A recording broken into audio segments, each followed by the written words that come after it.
Hey everybody, Omar here, the Knife Shark Guy, and I am back with another Kershaw discontinued piece. And today we're going to be taking a look at a knife that I have already done a video on, but I don't believe I did that video justice because all I did was complain about how the knife didn't have a serial on it. So I thought I'd justify that by redoing the video in case any of you guys are Kershaw collectors and you are interested in getting a hold of this knife. And the knife that I am talking about is the Kershaw Offset. An amazing, big, gigantic knife. I'm going to bring that guy out.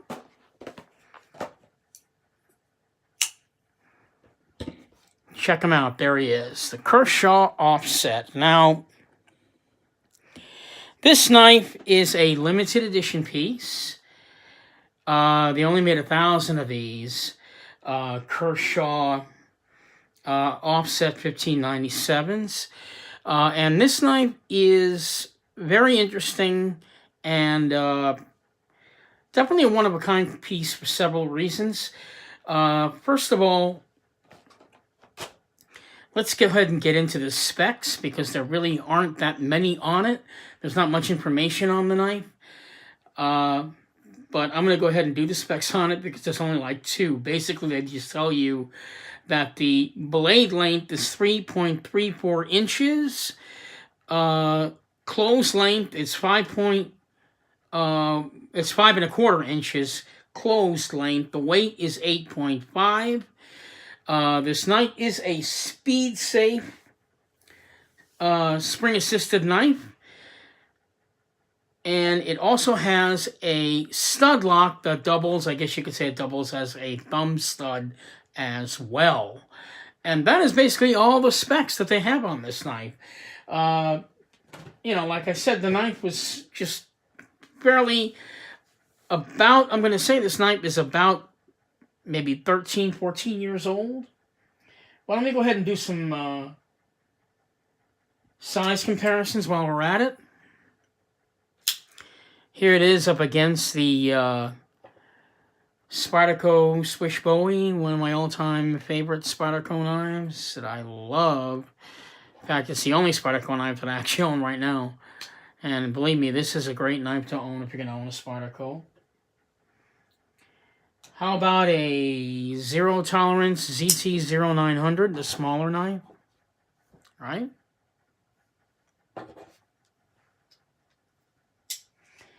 And for a little flavor, how about the Chris Reeve Sabenza 21 with bog oak inlay? So there you have it. So as you can see, the Offset is really a gigantic knife, not only lengthwise, but just in the overall look and appearance of it. It's a big knife, guy. Really big knife. Now, I said that this knife is pretty historic for several reasons. A couple of reasons.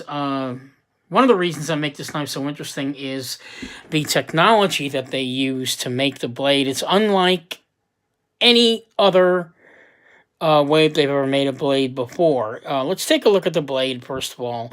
As you can see, it's not exactly a perfectly straight knife, right? It's a little bit warped, a little bit. In fact, if I close it, you'll see that it looks like it's off-centered. Actually, it's not off-centered. That's just the blade, the making of the blade.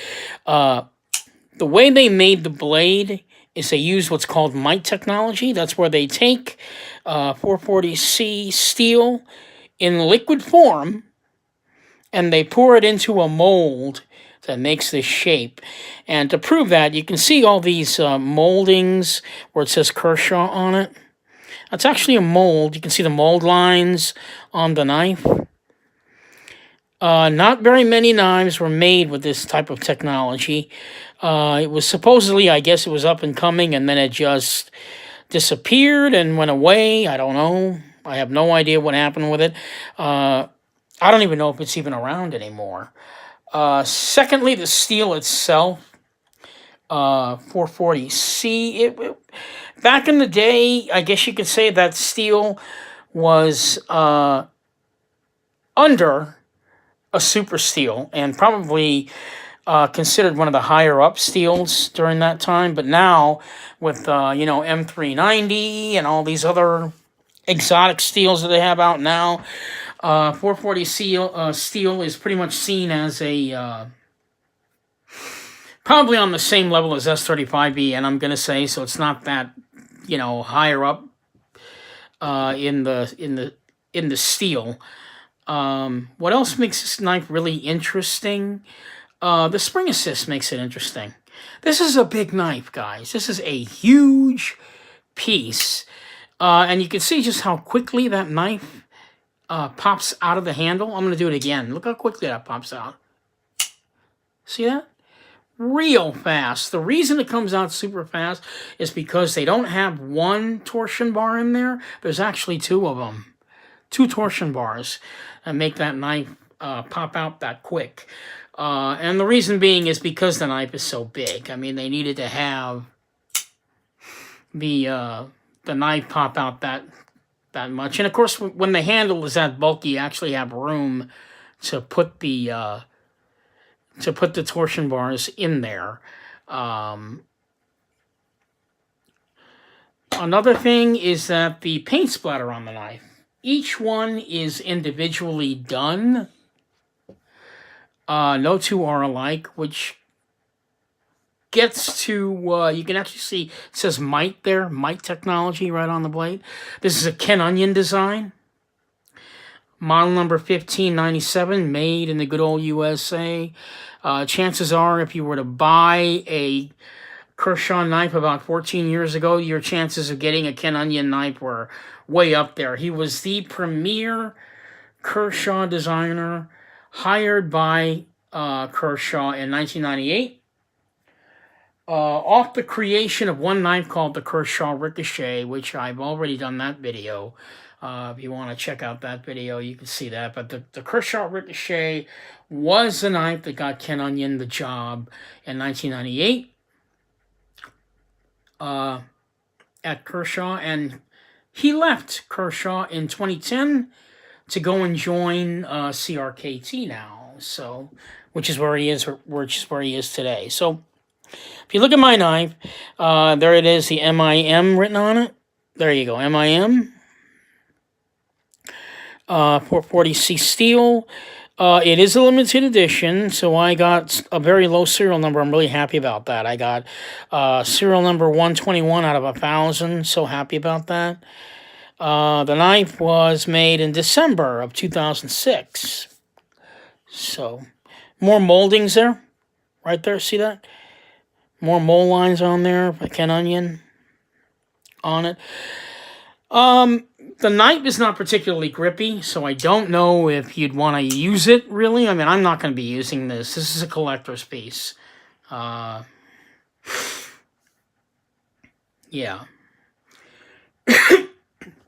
Yeah, I won't be using this knife.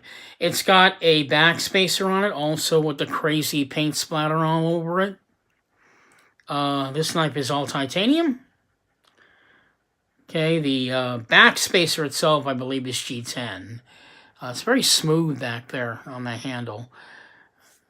So, it's got a crazy pocket clip with the flames on it, as you can see. It's just an overall cool-looking collector's piece. That's how I look at it. The ergos on this knife, I think they're a little weird because they catch you off guard. I mean, they fit fine in your hand, right, when you're holding it. But the weird thing is this lump right here. I'm not crazy about that lumpy thing. I don't know why it was designed that way. It doesn't feel like my hand is comfortable grabbing it with that lump there in the middle. But so the ergos are a little off, but it does work. I mean, it does work. Like I said, it is not a very particularly grippy knife, so I wouldn't be using it, out in the rain or anything. I mean, I can't imagine my hand slipping and across and maybe touching that blade, maybe cutting my hand, severely injuring it. So, I mean, the way I look at it, it's a collector's piece. But it doesn't mean that you can't use the knife. You can certainly use the knife. It is a knife, after all.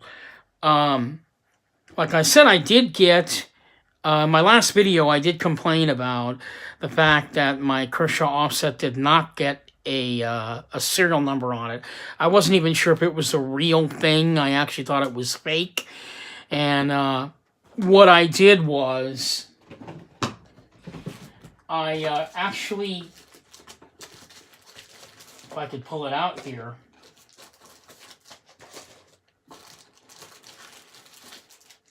yeah, I actually, sorry about that, guys. Didn't mean to leave you. I actually emailed Kershaw and asked him about it. I'm going to bring out that other knife in a second so you can see that it does not have a serial number on it. But I asked him about it, and they sent me back, which is interesting, an email with some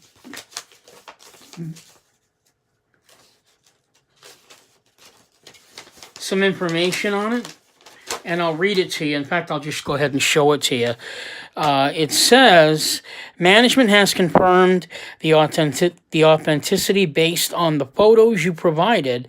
It seems the first batch was serialized and the next batch wasn't. Additionally, there are no 1595 counterfeits that we are aware of and doubt there ever will be due to the complexity of the MIM blade. So that's kind of interesting to note, is that there is no fakes of this knife, and it kind of makes sense because the knife was made with the mite technology, which means that you know, unless some guy in his house has that technology in his home, there's no way he can duplicate this knife. So let me go ahead and bring out the other Kershaw Offset. So as you can see, the other Kershaw Offset that I have, this one doesn't have a serial on it. See that? No serial on the knife. I'm selling this one, by the way. There's no serial on the knife. This one was made on June of 07. So it's not a fake. It's the real thing. I mean, everything about this piece exactly looks just like this one. The only difference is